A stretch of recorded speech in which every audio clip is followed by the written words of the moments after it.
کے ساحلی علاقوں پہ ہو رہی ہے. یہ گوادر میں جو لوگ ہیں وہ چاہتے ہیں ان کو حق ملے, اور ان کے جو لیڈر ہیں سب سے بڑے مولانا ہدایت الرحمان, یہ جماعت اسلامی کے ممبر ہیں اور یہ الیکٹڈ ممبر ہیں اسمبلی کے, الیکٹڈ ممبر ہیں, ٹھیک ہے. اور اس کے علاوہ یہاں ہزارہ موومنٹ بھی ہے, جو زیادہ تر شیعہ ہزارہ ہیں, وہ قتل ہو جاتے ہیں, ان کے ساتھ ظلم ہوتا ہے, زیادتی ہوتا ہے, تو کبھی یہاں اسلام آباد میں بھی آ کے پریس کلب میں بیٹھ جاتے ہیں. وہ اپنی حفاظت چاہتے ہیں, تو ان کو بھی گاہے بگاہے قتل کیا جاتا رہتا ہے. خدا کا شکر ہے آج کل نہیں ان کے خلاف کچھ بھی ہوگا. تھوڑا بہت میں آپ کو BLA کی پروفائل کے بارے میں بتانا چاہتا ہوں, جس کو پاکستان کی حکومت, ہم لوگ فتنہ الہندوستان کہتے ہیں, کیونکہ ہندوستان کا لفظ اس لیے ڈالا گیا ہے کیونکہ ہمارا خیال یہ کہ ان کی فنڈنگ ٹوٹلی ہندوستان سے ہو رہی ہے. اور اس میں دیکھیں پرابلم تو ہم نے انٹرنلی کریٹ کیا, مگر ہندوستان نے فائدہ اٹھایا, اور اکثر لوگ اس کا تذکرہ نہیں کرتے. 2014 میں مودی صاحب جو نئے وزیر اعظم بنے تھے, تو انہوں نے لال قلعے کے فصیل سے کھڑے ہو کے, جو ان کا ریپبلک ڈے کا خطاب ہوتا ہے, اس میں انہوں نے کہے تھے الفاظ جو ہم نے نہیں اس پہ غور کیا. انہوں نے کہا تھا کہ بلوچوں کو میرا شکر گزار ہونا چاہیے.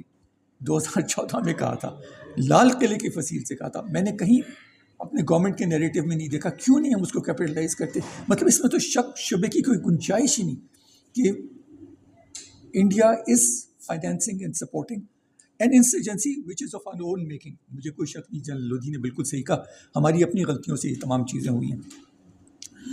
اچھا, یہ انڈیا بھی کرتا ہے اور افغانستان بھی کرتا ہے, اس میں بھی کوئی شک نہیں ہونا چاہیے. افغان بھی کرتے ہیں اس کو سپورٹ. دیکھیں قندھار جو ہے, جو آپ سمجھ لیں ڈی فیکٹو کیپٹل ہے اسلامی امارت افغانستان کا, وہ 200 کلومیٹر دور ہے کوئٹہ سے, اور یہ تقریباً ایک جیسے لوگ ہیں. اگر آپ دیکھیں تو پشتون ہے زیادہ, یہ پشتون بیلٹ ہے ہماری طرف کوئٹہ والی سے, مگر 200 کلومیٹر دور ہے خالی. ٹارگیٹس جو ہیں BLA کے, وہ سی پیک ریلیٹڈ ہیں, سیکیورٹی فورسز ریلیٹڈ ہیں, سیٹلرز کو مارتے ہیں, پنجابیوں کو مارتے ہیں, بس روک کے ان کے شناختی کارڈ دیکھتے ہیں اور ذبح کر دیتے ہیں ان کو, اور ٹرینوں پہ حملے کر رہے ہیں, بسز پہ حملے کر رہے ہیں. اور اس کا جو ہے فٹ پرنٹ وہ بڑھ ہے. انہوں نے کراچی میں بھی جا کے حملہ کیا ہے, کنفیوشن سینٹر میں چینیوں کو مارا ہے, تو یہ بڑی خطرناک بات ہے.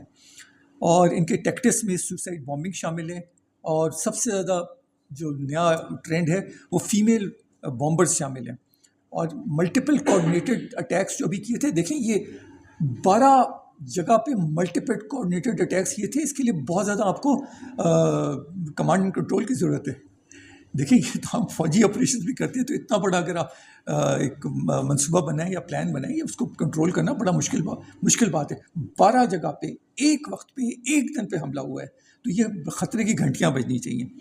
اور انفراسٹرکچر سبوٹاج کر رہے ہیں, سی پیک وغیرہ. اور میڈیا وارفیئر ہے, بہت بڑی میڈیا وارفیئر ہے. اگر آپ بلوچوں کو فالو کریں تو ان کی ویب سائٹس ہیں, ان کے رسالے ہیں, ان کی یہ لوگ ویڈیوز کرتے ہیں, اور یہ بڑی وائرل کر دیتے ہیں. ان کی بہت ٹریننگ ہے, ان کے پاس بہت سامان ہے. ایک جو دہشت گرد ہے یا ریبل ہے, اس کو اکوپ کرنے کے لیے تقریباً $20,000 کا اکوپمنٹ ہوتا ہے. Latest state of the art ان کے پاس اسمال آرمز ہیں, وہ کمیونیکیشن اکوپمنٹ کو اس طرح نہیں یوز کرتے, مگر وہ بھی سب کچھ ان کے پاس ہے. اور میڈیا وارفیئر جس پہ ہم زور نہیں دے رہے. یہ دیکھیں, یہ شری بلوچ کی تصویر ہے. یہ وہ خاتون ہیں جنہوں نے کراچی میں حملہ کیا تھا. یہ 2 بچوں کی ماں تھیں, اور پڑھی لکھی عورت تھیں, ان پڑھ جاہل عورت نہیں تھی. کسی نے کہا کہ بھائی جیسے لڑکوں کو مردوں کو کہتا ہے تمہارے اوپر حوریں بیٹھی ہوں گی. یہ consciously she blue her self up, consciously, very consciously. She was a mother of 2. اگر ایک ماں 2 بچوں کی ماں اپنے آپ کو اڑا دے تو بہت ہائی لیول آف موٹیویشن چاہیے. یہ نوٹ کرنے والی بات ہے. اور اس کے بعد وہ چینی جو تھے وہ کراچی سے چلے گئے تھے, جو پڑھا رہے تھے وہاں کراچی یونیورسٹی میں. اور ایک اور خاتون تھیں سمیہ قلندرانی بلوچ کے نام سے. انہوں نے اگلے سال 2023 میں ایک اور اٹیک کیا تھا. انہوں نے پاکستانی ملٹری کے ایک اس پہ حملہ کیا تھا. اور ابھی بھی میں کلپس دیکھ رہا تھا جو یہ کوآرڈینیٹڈ اٹیکس ہوئے تھے, اس میں سرکاری طور پہ انہوں نے دکھایا تھا کہ عورتوں کو پکڑا گیا, اور عورتیں بیان دے رہی ہیں کہ جی ہمیں آئس کا نشہ کرا دیا, تو اس قسم کی چیزیں کرا دی تھی. عورتوں کو انوالو کر لیا گیا ہے. اگر عورتیں کسی آرمڈ انسرکشن میں یا انسرجنسی میں حصہ لینا شروع کر دیں تو یہ بہت خطرناک بات ہے. ماؤس نے نیپال میں یہ کیا تھا اور ٹامل ٹائیگرز نے یہ سری لنکا میں کیا تھا. ان کے پاس خاتون فائٹرز موجود تھیں. یہ بڑی ہائی لیول کی موٹیویشن کی ضرورت ہوتی ہے عورتوں کو اس جنگ میں شامل ہونے کے لیے. فورن فیسیلیٹیٹرز میں بات کر چکا ہوں. افغانستان، انڈیا کا تو ہمارے پاس تازہ سالڈ پروف ہے کہ یہ کمانڈر کلبھوشن یادو یہ ایران کے تھرو آئے تھے، یا افغانستان سے نہیں تھے، ایران کے تھرو آئے تھے، اور انہوں نے کنفیشن دی ہے کہ میں را کا ایجنٹ تھا. تو اس کے علاوہ جو تیسری چیز میں آپ کو بتانا چاہتا ہوں، اور بھی ادارے ہیں جو بلوچستان میں بہت انٹرسٹ لے رہے ہیں. اس میں ایک لیٹسٹ پتہ نہیں آپ نے پڑھا ہے کہ نہیں، ایک ادارہ ہے میموری کے نام سے. یہ یہودیوں کا ادارہ ہے. ویسے تو مڈل ایسٹ کا اپنے آپ کہتے ہیں، یہ یہودیوں کا ادارہ ہے، اور انہوں نے باقاعدہ ایک بلوچستان پروجیکٹ شروع کیا ہے جس میں وہ یہ معلوم کرنا چاہ رہے ہیں کہ کس طرح سے یہ پاکستان کی سافٹ انڈر بیلی ہے اور کیسے ہم یہاں فائدہ اٹھا سکتے ہیں مختلف چیزوں سے. بلوچ جو ناراض ہیں یا انسرجنسی، ان سے کیا فائدہ اٹھا سکتے ہیں، کس طرح ملک کو میں عدم استحکام جیسے بلال صاحب نے کہا وہ کر سکتے ہیں. تو یہ میموری آپ دیکھ لیں، آپ کو نیٹ میں مل جائے گا. یہ ابھی کی بات ہے، پرانی بات نہیں ہے. اچھا، پھر بلوچستان کی وجہ سے ہمارے ایران کے ساتھ بھی تعلقات خراب ہوئے ہیں. ایران کہتا ہے کہ وہ جو سنی ایریاز ہیں سیستان اور بلوچستان، ہم لوگ وہاں سے جیش العدل کو بھیجتے ہیں. اور اگر اب ہماری شارٹ ٹرم میموری کمزور ہے، جیسے یہاں میرے بڑی پینلسٹ نے بھی کہا، جنوری 2024 میں ایران نے اور ملکوں پہ بھی میزائل اٹیک کیے، جس میں عراق بھی شامل تھا، سیریا بھی شامل تھا، پاکستان پہ بھی کیا. اور نے کہا کہ بھئی یہ تمہارے یہاں تم لوگوں نے کیمپس بنائے ہوئے ہیں. خیر پاکستان نے 2 دن بعد کاؤنٹر اسٹرائک کی، اس کے بعد ایرانی خاموش ہو گئے، پھر صلح صفائی ہوگی. مگر میں یہ بتانا چاہتا ہوں کہ ایران کے ساتھ بھی ہمارے تعلقات خراب ہو چکے ہیں بلوچستان کی وجہ سے. پھر یہ اہم بات ہے جو میرے خیال میں توجہ طلب ہے، وہ کس طرح سے ان کے ٹیکٹکس تبدیل ہوئے ہیں اوور ٹائم. دیکھیں میری یونٹ کے میس میں ایک تصویر لگی ہوئی ہے مولا گل افغانی صاحب کی. کیپٹن مولا گل افغانی پشتون تھے. وہ یہ جو پہلی انسرجنسی ہوئی تھی، بیچارے جان سے ہاتھ دھو بیٹھے. اس وقت سے لے کے اب تک بہت چینج آیا ہے اس میں. تو یہ جو کوئٹہ ریلوے اسٹیشن پہ اٹیک ہوا تھا، جس میں درجنوں سپاہی بیچارے جان سے ہاتھ دھو بیٹھے، مارے گئے، کام آ گئے. یہ لوگ انفینٹ اسکول سے واپس جا رہے تھے. انفینٹ اسکول میں کورس ختم ہوتا ہے، جوان بچے تھے، چھوٹے بچے تھے، 20 سے 30 سال کی عمر کے درمیان ہو گئے. ان کو بالکل پتہ تھا کہ جی یہ اب کسی نے اندر والے نے مخبری کی ہوگی نا کہ اس کا کورس ختم ہوا ہے، یہ لوگ جا رہے ہیں. اور اس میں فیملیز بھی شامل تھیں.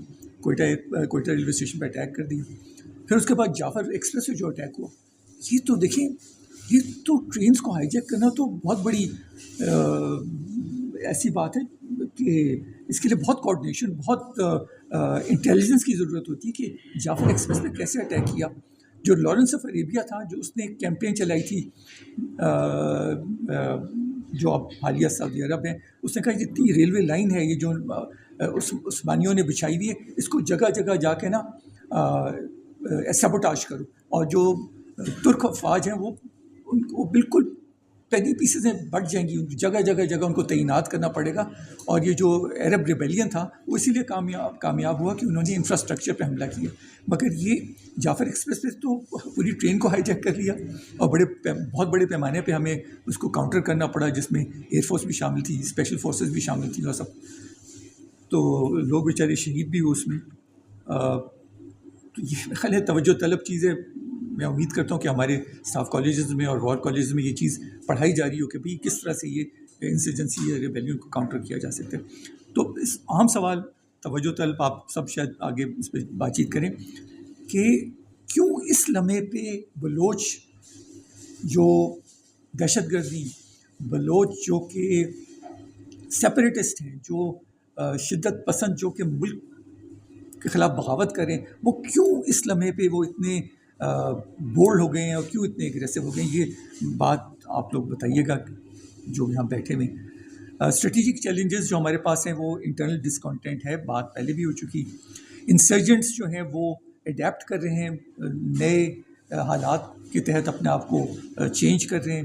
کراس بارڈر سینکچوریز ہیں، اس میں کوئی شک نہیں ہے. ڈیجیٹل ریڈیکلائزیشن ہے، ریکروٹمنٹ بھی ڈیجیٹل پلیٹ فارمز کے تھرو ہوتی ہے، پروپیگنڈا بھی ڈیجیٹل پلیٹ فارمز کے ذریعے ہوتا ہے. جیو پولیٹیکل فرکشن ہے. میں نے آپ کو بتایا کہ ایران سے بھی ہماری تھوڑی بہت کھٹ پٹ ہو چکی ہے, اور جو لڑائی کا میدان ہے وہ فزیکل بھی ہے, آئیڈیولوجیکل بھی ہے, انفارمیشنل بھی ہے, اور ڈپلومیٹک بھی ہے. اسٹرکچرل ویکنیسز کیا ہیں؟ سب سے بڑی اسٹرکچرل ویکنیس شاید یہاں میرے ساتھیوں نے بھی یہی بات کی, فوکس جو ہے وہ ہماری ٹیررسٹ یا انسرجنٹس پہ ہے, عام آدمی پہ نہیں ہے. مسئلہ عام آدمی کا ہے. کھانے کو ملتا ہے, روٹی ملتی ہے کہ نہیں ملتی؟ نہیں ملتی. اتنی غربت ہے, خیبر پختونخوا والے بھی نہیں تصور کر سکتے جتنی غربت بلوچستان میں. گھاس ہی نہیں ہے, جانور ہوتے ہیں تھوڑے بہت, چھوٹی چھوٹی جگہوں پہ ہوتے, پانی نہیں ہوتا پینے کا, کھانے کو کچھ نہیں ہوتا. مطلب عام آدمی کو کیا فائدہ ہو رہا ہے؟ اگر ہم یہاں ایٹمی طاقت ہیں تو عام آدمی کو, عام بلوچ کو کیا فائدہ ہے؟ کوئی فائدہ نہیں ہے. پھر دوسری بات جو ہے وہ there is no clear distinction between counter terrorism and counter insurgency. میرے خیال میں یہ ایک اہم بات ہے کہ ہم سمجھیں کہ یہ دہشت گردی نہیں, یہ باقاعدہ بغاوت ہے اور بڑے عرصے سے چل رہی ہے. کمانڈ اینڈ کنٹرول ہمارا فریگمنٹڈ ہے. انٹیلیجنس کوآرڈینیشن کے ہمارے چیلنجز ہیں. ویسے تو ہم کہتے ہیں تمام انٹیلیجنس بیسڈ آپریشنز ہوتے ہیں, مگر پرابلمس ہیں. اور ہمارا جو بیانیہ ہے وہ کمزور ہے. ہم اپنی بیانیے کو ایسا نہیں بناتے کہ لوگ ہمارے بیانیے کو مانیں. وننگ اسٹریٹجی کیا ہو سکتی ہے؟ جی, وننگ اسٹریٹجی کیا ہو سکتی ہے؟ سب سے پہلے تو ویلفیئر آف دا کامن مین, یہ بنیادی نقطہ ہے کسی بھی پلان کے تحت. میں یونیورسٹی میں بھی جب پڑھاتا تھا میں اپنے اسٹوڈنٹس کو کہتا تھا, بھائی آپ چاہے ریلیجیس پالیسی بنا رہے ہو پاکستان کی, چاہے ڈیفینس پالیسی بنا رہے ہو, ایک عام آدمی کو آپ کو کیا فائدہ ہو رہا ہے, ایکس وائی زی کو کیا فائدہ, وہ ہم اس پہ بالکل زور نہیں دیتے کہ ایک عام آدمی کو کیا فائدہ ہو رہا ہے. پولیٹیکل انکلوژن ہونی چاہیے, تمام لوگوں کو شامل ہونا چاہیے, چاہے وہ مارنگ بلوچ ہے یا جو کوئی بھی ہے, صحیح ہے یا غلط ہے مجھے نہیں پتہ, اس کو کیسے ڈیل کرنا چاہیے. نیریٹو کا وارفیئر ہونا, نیریٹو وارفیئر ہمارا مضبوط ہونا چاہیے. اور پوسٹ کانفلکٹ ریہیبلیٹیشن, یہ جو ہمارا خیبر پختونخوا میں بھی ہوا, میں نے یونیورسٹی میں بھی بہت دفعہ اس پہ تحقیق بھی کی, ہمارا پوسٹ کانفلکٹ ریہیبلیٹیشن نہ ہونے کے برابر ہے. جو کانفلکٹ ہوتا ہے اس کے مراحل ہوتے ہیں, شروع کیسے ہوتا ہے اور ختم کیسے ہوتا ہے, اور جب ختم ہوتا ہے تو جو لوگ آپ سے لڑ رہے ہوتے ہیں ان کو آپ دوبارہ مین اسٹریم میں آپ نے کیسے شامل کرنا ہے, اس پہ کوئی بات چیت نہیں. ہاں, کیوں ہو رہا ہے, کیسے ہو رہا ہے, کیوں کر ہو رہا ہے, اس سے کیسے مقابلہ کیا جا سکتا ہے, سب کچھ. مگر وہ لوگ جو خاصی بڑی تعداد میں ہیں جو آپ سے لڑ رہے ہیں, ان کو دوبارہ مین اسٹریم کیسے کیا جا سکتا ہے, کوئی بات نہیں کر سکتا. آخری بات, do we have a plan for Balochistan? آپ لوگ جواب دیں گے. Can military force alone defeat terrorism and insurgency? Is the common man with us. شکریہ بہت بہت وقت دینے کا.